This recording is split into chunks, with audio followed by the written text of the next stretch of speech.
Rachel's opting to work for a backwards diagonal section, standing on the side of the client, being directly in front of the cutting line, working on the base of the skin, working with absolute minimum tension, using the comb to control the cutting line as she's cutting through it. What's really important when you're working with these strong external lines, just like when you're cutting any type of bob, is that you're working with very fine sections, working with the natural fall of the hair. This is really, really important when you're creating these hard lines. Rachel is also using the comb to not only control the hair, but also use as a guide where she's cutting the scissors up. So it has a multi-use when she's working with the cutting line, when using the comb to control the hair.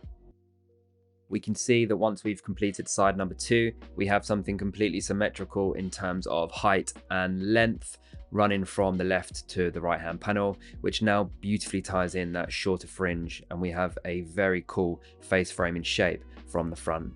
Let's now start to focus our disconnection from that back disconnected panel from the apex to the top of the ear, and we're going to be working a forward graduation technique, which will allow us to start making more of a blend in the length, running from the front in towards the back.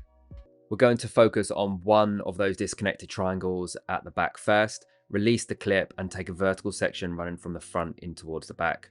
Elevate everything up 180 degrees and then tie it into the shorter length from that front panel that we've already cut. It's up to you if you want to cut something square or triangular. As you can see, Rachel's opting for more of a triangular shape where it's shorter, connecting into the front panel and becoming longer and longer into the back area. On the cross check, we can see the horizontal shape should be slightly shorter in the center to longer on the external. We're going to focus on them in 3 simple sections, starting in the center and cutting a square line, elevating everything up 180 degrees from the head. Now, the beautiful thing about this technique is that you can easily introduce the 2 side panels at the back up into the middle panel, meaning that you're only pivoting from the center to the corner, back into the center and towards the other corner again. This will allow you to cut the whole horizontal shape very easily, broken down into 3 subsections. Rachel's going to start by working with the brush, by brushing the hair completely flat against the surface of the head, working with a medium speed and a low heat on the dryer so she can get nice and close to the head shape and control the blow dry, working in very small panels at one time.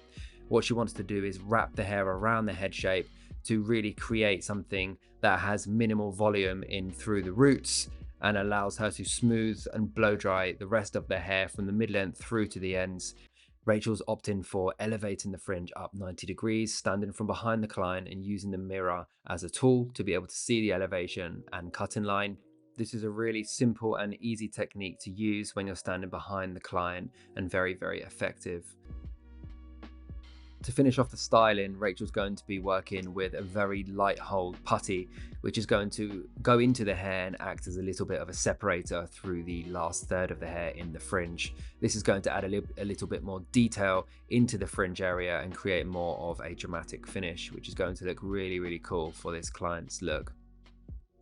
She's definitely highlighted where you can use creative disconnection through back areas of the internal shape and also through the front areas of the more visual and disconnected shape, really tying in almost 2 different haircuts in one, with the shorter panels at the front and the face framing shape with the fringe, and then the longer layers at the back. Thank you for watching this haircutting tutorial, guys. We really hope that you enjoyed watching this long layered creative cut done by educator Rachel D. We will see you on the next one.